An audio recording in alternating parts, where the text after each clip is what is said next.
Salut tout le monde, moi c'est Haussmann, j'ai une petite agence de marketing digital et de développement web qui est située à Charleroi en Belgique et j'ai décidé de faire ce format vidéo pour vous parler d'un projet qu'on a qui devrait se réaliser d'ici fin 2024, c'est de monter une seconde agence à New York.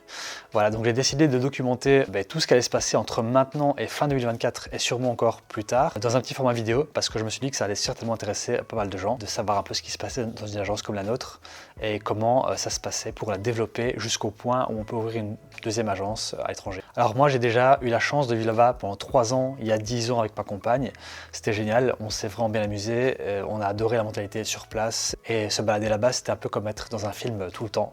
Enfin bref, on a adoré et on voulait rester sur place. Malheureusement on a eu des petits soucis de visa, donc c'est une longue histoire mais je ne vais pas la raconter maintenant. Je ferai peut-être une vidéo là-dessus si ça intéresse les gens.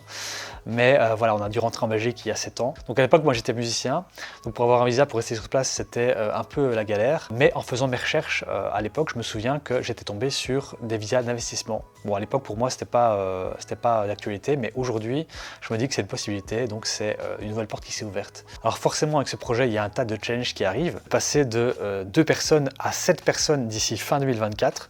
Donc on va devoir pas mal bosser pour ça, réussir à trouver de nouveaux clients, évidemment faire du bon boulot. Alors ce qui est bien c'est que ça pourra me permettre d'acquérir suffisamment d'expérience pour gérer une boîte plus importante, ce qui sera évidemment nécessaire là-bas parce que arriver comme un rigolo tout seul, c'est pas la meilleure des choses à faire. Et en plus de ça, il faudra évidemment avoir un bon capital de départ, c'est-à-dire qu'un des prérequis pour le visa d'investissement, c'est d'investir au moins 100 000 $ dans la création d'une boîte là-bas. Donc 100 000 $, ça peut paraître beaucoup, mais en fait sur place, vu que pas mal de choses sont beaucoup plus chères qu'ici, donc les services, les produits et tout le marché en général, finalement 100 000 $, c'est pas si énorme que ça. Donc le plan évidemment pour la prochaine, c'est de pouvoir trouver plus de clients. Et donc pour dans les mois qui viennent, moi mon boulot ça va être de créer pas mal de contenu en ligne pour essayer de générer un maximum de leads. Quelque chose qu'on va devoir faire aussi, c'est de bosser sur notre positionnement. Alors il faut savoir que nous donc on propose du marketing digital, mais également du développement WordPress custom. Alors c'est deux services qui sont assez complémentaires. Par contre pour la communication, c'est pas l'idéal. Est-ce qu'il vaut mieux se positionner sur du développement ou bien sur du marketing pour ensuite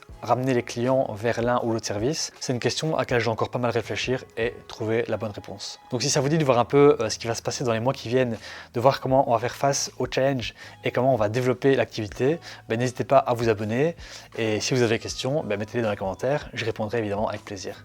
À bientôt.